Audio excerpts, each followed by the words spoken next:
Dan begitu saya bilang Yesus, Yesus, Yesus, bapak ibu saya sudah duduk di kursi. Artinya, sekian menit itu saya sudah tidak ada.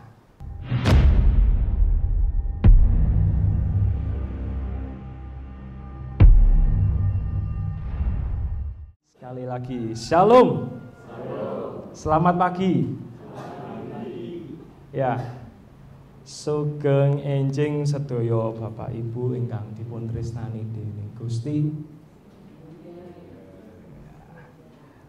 Kula supe nek nika basa Jawa.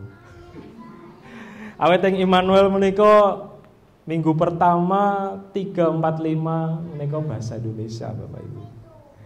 Nah, terus basa Jawa kawula nggih namung pas tukar mimbar klasis utawi wonten ing tukar mimbar sinode. Nah, sampun tepang kalih kawula napa dereng? Langsung ditembak Mbah Toto. Nggih. Nama kawula Johan Ardi Pamungkas. Saged dipun timbali Jojo. Nah nika gampil. Jojo, nah, rencang-rencang wonten ing Bulung menika nek manggil nggih Jojo. Kawula lelados wonten ing GITJ Immanuel Kudus dados pembantu pendeta. Tahun wingi sasi Juli dipun teguhaken. Lan kawula peladosan kurang lebih hampir 3 tahun. Nah, berada di GITJ Immanuel menika hampir 3 tahun. Sudah cukup mengenal kondisi Kudus. Sudah sering jalan-jalan masuk gang-gang kecil di Kudus. Nah, menika kota yang dulunya waktu kawula tesih alit menika dereng ngertos Kudus niku seperti apa. Nah, sakmenika malah dados wong Kudus. Sudah dikuduskan. Nah, puji Gusti Allah paringi panggen anggen kawula saged lelados wonten ing jemaatipun Immanuel Kudus. Menika saestu berkah ingkang nyata kagem kawula. Kawula riyen bingung, aku iki sok ame dadi apa? Lulus saking STAKWW tahun 2019, diwisuda tahun 2020. Menika tasih bingung, aku iki dadi pendeta tenan apa ora. Awet ningali kahanan menika saya merasa saya pantas enggak menjadi seorang pelayan Tuhan. Melihat masa lalu yang suram, melihat masa lalu yang sering damel kuciwanipun Gusti, sehingga timbul keraguan, pantes gak ya dadi pendeta? Nanging Gusti jawab, wonten panggilan GITJ Immanuel melayani di sana untuk beberapa kali karena waktu itu Covid Bapak Ibu. Tahun 2020, 2021, nah 2021 itu masih Covid-Covid-nya, jadi hanya dipanggil mungkin 2 atau 3 kali. Dan itu jawaban dari Tuhan atas segala doa-doa saya. Doa saya makaten, Gusti Yesus, nek temenan aku tidak dadi pendeta, kei gereja sing gak ana basa Jawane. Nek iso aja ana basa Jawane, Gusti. Aku iki gak mudeng basa Jawa. Sekolahane STAKWW tapi gak ngerti basa Jawa.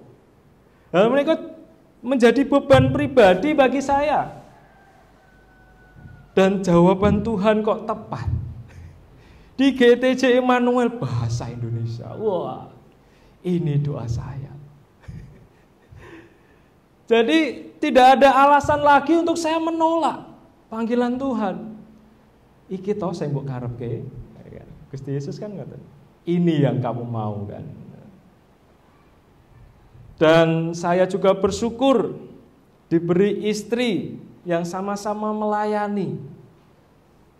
Kalau didherekaken kalih istri kawula Bu Vivin kalian Lare saged jumeneng. Bu Vivin lan Lare kawula nika Elguin Virendra Elguin Jovinson. Wah, kayak anake bule. Padahal wong Karang Legi. Alah, wong Karang Legi jenenge Jovinson anake. Gurune sok nek ngundang wangil. Benten kalian nami-nami riyen ya. Pak Slamet. Nah, Mas aman. Pak Ijo, alah gampil. Singkat jelas padat.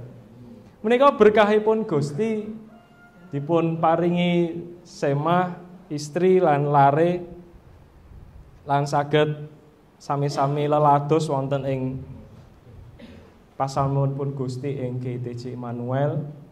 Kalau kenal kalih istri menika dari tahun 2014 lalu mulai pacaran ya. Pelayanan bersama sampai pada tahun 2020 nikah gitu ya. Nah, itu suatu mujizat Tuhan juga yang diberikan sampai ada Gwyn. Nah, itu juga mujizat sehingga El Gwyn itu artinya berkah dari Allah. Sanajan kawula menika tampilanipun alit, kawula menika sampun 3 dosa kalih, kelahiran 92. Dados nek ngundang kula menika Mas, Pak, apa Dik? Ngoten nggih. Monggo enaknya dipanggil apa? Mas, Dik apa Om? Bebas. Nah, menika perkenalan kawula. Mangke menawi wonten pitakenan sanes saged menghubungi nomor di bawah ini. Nanti akan ditulis Mas Abed. Ya, Bapak Ibu ingkang kinasih, kados dene wau ingkang sampun kawula sebat bilih kawula menika dipun berkahi dening Gusti kados tema tukar mimbar klasis menika nggih sami berkah ing pangrimatipun Sang Rama. Berkah ingkang sampun kita tampi saking Sang Rama. Bapak Ibu Saudara ingkang kinasih, bab menika tentang doa Gusti Yesus dumateng sakabatipun. Doa Tuhan Yesus kepada murid-muridnya. Berbicara tentang doa, saya mau bertanya Bapak Ibu, bilih menawi Bapak Ibu nampi serat saking instansi, serat menika katulis wonten ing penutupipun teriring dalam doa yang bertanda tangan di bawah ini. Kinten-kinten sing tanda tangan menika ndongake jenengan temenanan apa mboten? Napa sambil lalu Pak wonten serat tanda tangane nggih? Nggih. Mulai kesusu, mulai surate kathah. Teriring dalam doa. Bagus sih kata-katanya. Tapi kira-kira dia berdoa beneran enggak buat saya atau buat yang membaca surat ini? Utawi malih mbok bilih wonten sing ngechat kita WA.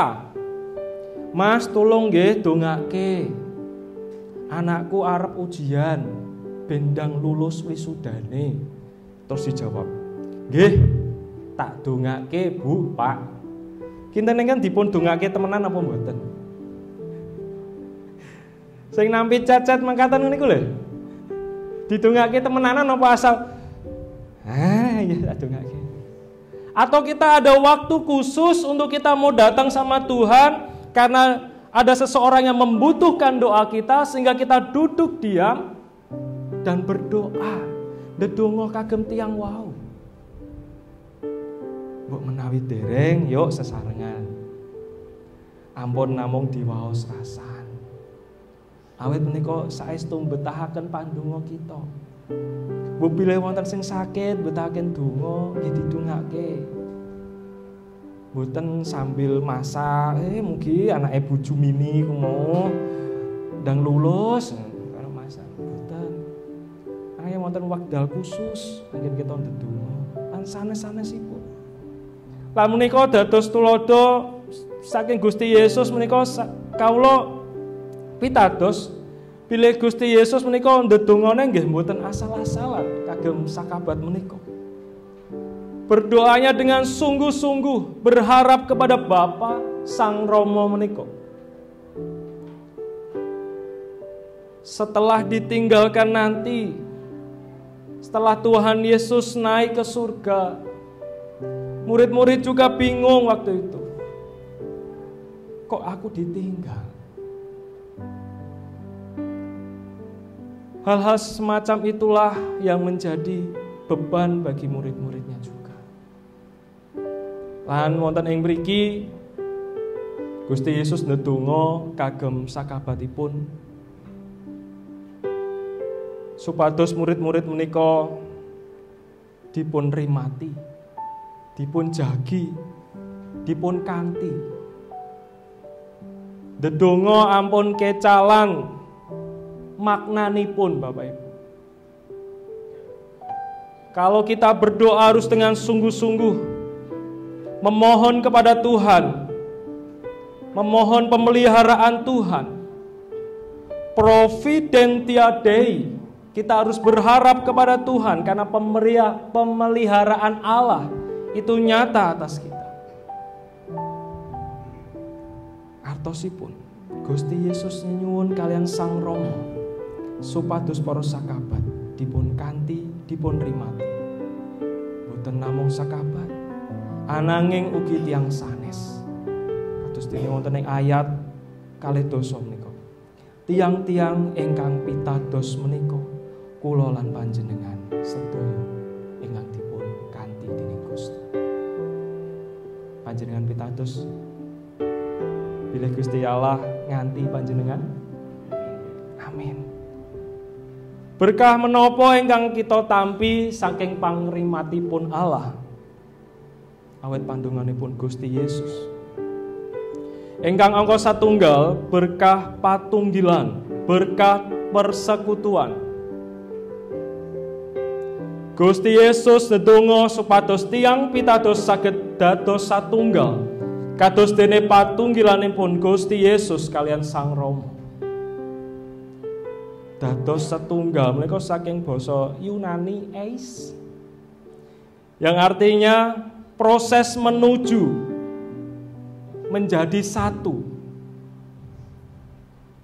dari perbedaan-perbedaan yang terdapat di dalam jemaat. Tuhan ingin menyatukan kita di dalam kasih-Nya. Bapak Ibu sedherek ingkang kinasih, contonipun wonten ing pengajaran-pengajaran teologi, wonten ing tata ibadah, liturgi, musik, menika benten gereja, benten caranya. Kados dene wonten ing mriki wau, musik full band. Teng gereja sanes namung kibotan. Awet wonten ingkang gados pemikiran memuji Tuhan iku yo ora gedubrang-gedubrang.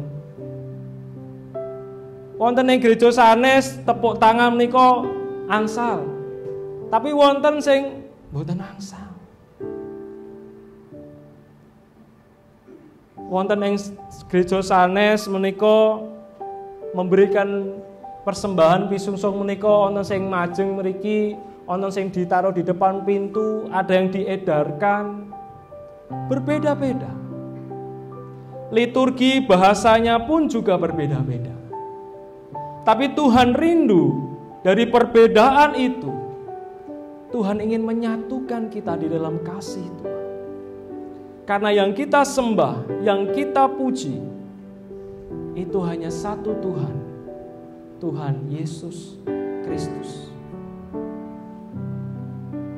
Dados untuk menyatukan hal-hal sedemikian itu tidak perlu perdebatan sampai menumpahkan darah. Aku kudune ngene, sing kene kudune ngene. Kalau tidak didasari dengan kasih Kristus, tukaran, bubar gereja Bapak Ibu. Nggih to? Oke. Sing kono ngotot dengan egonya, nek gak ngene iki gak GTJ, Mas. GTJ iki kudune ngene lho. Lho gereja-gereja liyane, Pak. Yo iso kok ibadah ngene. Wah, saling beradu argumen tanpa melihat yang kita sembah itu siapa. Nah, milo Gusti Yesus paring pandu ngomong katen supaya ada suatu persekutuan yang baik, persekutuan yang yang umum. Satu yang lain boleh berbeda, karena proses untuk menjadi satu itu sangat berat sekali. Kados dene Rasul Paulus ngendika mekaten, ngudiya lestarine anggonmu tetunggilan ing roh. Mung ana badan siji lan iya roh siji, mung Gusti siji, pracaya siji lan baptisan siji. Mung ana Allah siji, ramane wong kabeh. Yang kita sembah hanya satu. Meskipun penyebutannya berbeda-beda. Tapi mari melalui perbedaan itu kita diproses untuk dijadikan satu. Ingkang angka kalih menika berkah pangreksa, dijaga, dilindungi. Gusti Yesus ndongaaken supados tiyang pitados dipun reksa saking piyawon, dijaga dari yang jahat. Meskipun di dunia ini banyak sekali kejahatan, Tuhan tetap menjaga kita. Ada amin? Amin. Kita pitados bilih Gusti tansah ngreksa kula lan panjenengan sedaya. Sanadyan kathah piyawon wonten ing sak kiwa tengenipun kita. Mbok menawi Bapak Ibu sederek sampun ndedonga, sampun doa puasa, nyuwun kalihipun Gusti. Gusti, kalau gadah pangajeng-ajeng masalah, aku mau katakan sama Engkau Tuhan, kenapa masalahku begitu banyak Tuhan? Kalau bisa, masalah ini jauh dari saya. Seringkali kita berdoa demikian. Dijauhkan, dihindarkan dari masalah. Kalau bisa tidak usah ada masalah di dalam kehidupan kita.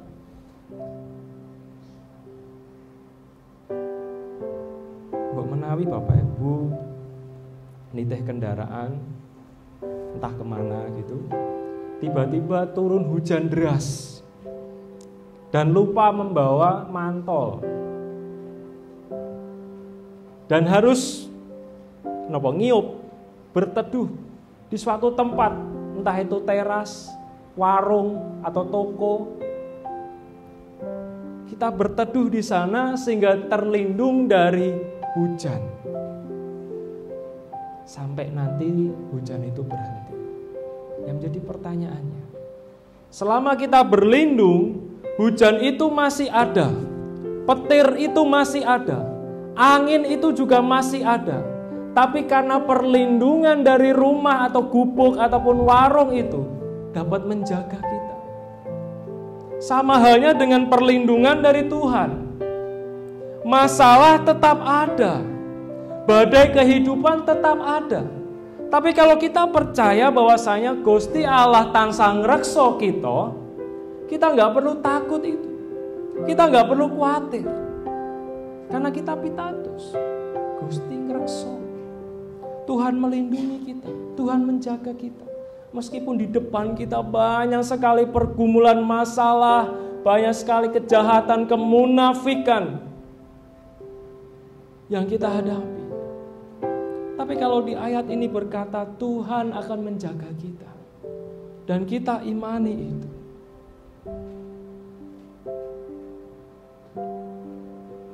Ada dua orang kategori yang terlepas dari masalah. Yang pertama, orang yang sudah meninggal. Yang kedua, orang yang Gila. Kita mau dihindarkan dari masalah saat kita berdoa. Nah, kita kategori yang mana? Kita tidak bisa lepas dari masalah selama kita masih hidup. Kecuali kita memilih untuk, nah, itu pilihannya. Menawi Gusti tasih paring kesempatan anggen kita tasih gesang, pasti akan ada masalah. Tapi ingat, Tuhan akan menjaga kita. Ampun kuatos. Karena menjaga di sini artinya siap siaga di dalam suatu keadaan apapun. Tuhan siap siaga seperti kalau kita melihat penjaga pantai yang berdiri di menara, melihat para wisatawan, jikalau ada yang tenggelam langsung gercep ke sana. Dan mereka terlatih. Dia tahu apa yang menjadi tugas tanggung jawabnya. Apa meneh Gusti Yesus? Tuhan yang memberikan kita hidup. Tuhan yang memberikan kita nafas. Pasti akan menjaga kita. Nah, menika Gusti ngangreksa kawula lan panjenengan sedaya. Boten usah kuatos. Masalah akan tetap ada selama kita hidup di dunia ini. Ndedonga kita pripun? Gusti paringi kegiatan angin kita nglampahi sedaya menika. Berikan kekuatan kepadaku Tuhan. Banyak sekali masalah yang aku hadapi saat ini. Masalah ekonomi, keluargaku morat-marit. Ketok enek disawang wong guyang-guyu, adem ayem tapi nek nang omah iso neng-nengan 3 dina 3 wengi. Bendinane linggih ning gereja, berdoa, nyanyi tapi nek nang omah berbeda. Meskipun banyak masalah, mari kita mau saat teduh sejenak. Tuhan, berikan kekuatan kepadaku agar aku mampu menghadapi semuanya ini. Kadang gawes masalah sing setunggal dereng rampung, muncul masalah lagi. Nah, menika ingkang kedah kita hadapi. Mumpung masih gesang, tasih gesang Bapak Ibu, tasih dipun paringi kesempatan, yuk sami mengucap syukur dumateng Gusti napa mawon ingkang sampun kita tampi. Perkawis napa mawon kita pasrahaken dumateng Gusti. Amin. Amin. Ingkang angka 3 menika berkah kasucen ing kayektosan. Disucikan karena kebenaran, di dalam kebenaran. Gusti Yesus ndedonga supados tiyang pitados kasucikaken ing kayektosan. Orang percaya disucikan, dikuduskan di dalam kebenaran. Kita ini sudah dikuduskan dan jangan menyepelekan yang sudah Tuhan berikan kepada kita. Melalui pengorbanan Tuhan Yesus di kayu salib. Kita sudah dibayar lunas. Kita sudah dilayakkan. Kita sudah disucikan dari dosa. Jangan disepelekan. Jangan bermain-main dengan kekudusan. Jangan bermain-main juga dengan dosa. Gak apa-apa mas. Angger minggu dak yo ana pengakuan dosa. Wih, enake. Enak dados wong Kristen nggih. Ndamel dosa njaluk ngapura karo Gusti. Ndamel dosa malih njaluk ngapura wonten ing Gusti. Sok minggu lah. Gampang. Wah, tidak semudah itu Bapak Ibu. Kalau kita benar-benar percaya kepada Tuhan dan mengasihi Tuhan Allah, maka jangan sampai kita meremehkan yang namanya kekudusan. Menjaga kekudusan itu sangat penting sekali. Arek nom-noman saat mempunyai pacar, terkadang orang tua khawatir anakku iso njogo awake ora yo. Menawa sing putri-putri ngekos di daerah kota, mesti ketemu karo wong-wong liya. Aku gak iso ngawasi sebagai orang tua. Khawatir.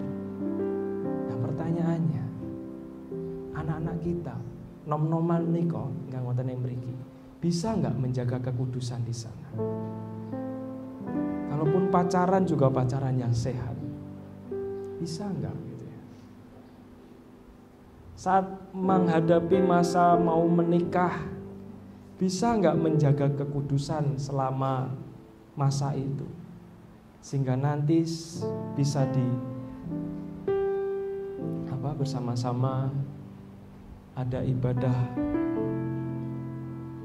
kudus, perkawinan kudus di sini. Dan itu yang dirindukan oleh banyak anak-anak muda dan juga orang tua. Aku pengen anak-anakku sok uripe kudus, sok nek nikah ya diberkati kudus. Tidak ada orang tua yang ingin wis santuke anakku mbah entuk sing ndi wae. KTP-ne ndi wae wis lah karepe. Enggak ada yang seperti itu. Pasti menginginkan yang terbaik, yang juga satu Tuhan bisa melayani bersama. Menika pangajeng-ajeng kita sami. Kita tidak boleh meremehkan kekudusan. Di dalam keluarga pun demikian.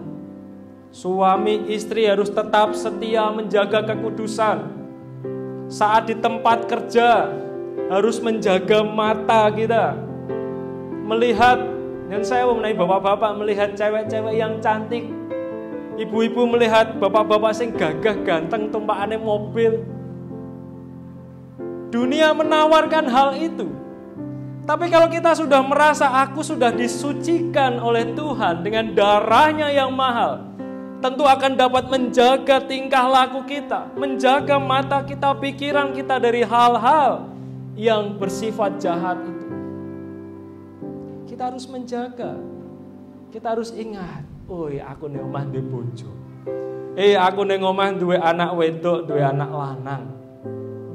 Tak jogo awakku. Tak jogo keluargaku. Tak jogo kesucianku. Nah, itu yang harus kita pikirkan. Tidak bisa seenaknya kita berdosa langsung minta ampun sama Tuhan, sesuk ndamene sesuk minta ampun. Nah, seperti itu. Kalau kita benar-benar mengasihi Tuhan dan kita sayang pada Tuhan, kita tidak akan melakukan itu. Apalagi kalau kita menunggu penghukuman dari Tuhan. Wah, itu ngeri ya, Pak. Santai aku durung dihukum Gusti Allah kok. Aku durung dielingno Gusti Allah. Engko ae nek wis diselentik karo Gusti Allah, ngono aku tak mertobat. Asring kedadosan mekaten. Setengah-tengah gak iso lapo-lapo, yen sewu. Terus Gusti ndedonga kali Gusti, kalau nyuwun ngapura. Pun Bapak Ibu jangan sampai. Sebelum terlambat jangan sampai. Jangan sampai diingatkan Tuhan terlebih dahulu baru kita bertobat. Lalu saat itu tahun 2012 di bulan Februari, Maret, mungkin Maret, sekitar Maret, saya didiagnosa terkena kanker waktu di Bekasi sana. Saya periksa, lalu dioperasi, dan dokter berkata ini kanker kelenjar getah bening dan harus di kemoterapi. Perasaan saya terus teratap, wah mati Jojo. Ijen nom durung kawin mati. Nangis Bapak Ibu. Yang ditakuti manusia itu apa sih? Mati sebenarnya. Mati. Padahal firman Tuhan berkata, gak usah takut dengan kematian. Tapi saya waktu itu masih belum mengenal tentang teologi, belum kuliah neng STKWW. Wah, mati aku. Apakah ini hukuman dari Tuhan karena saya tidak melakukan perintah Tuhan dengan baik?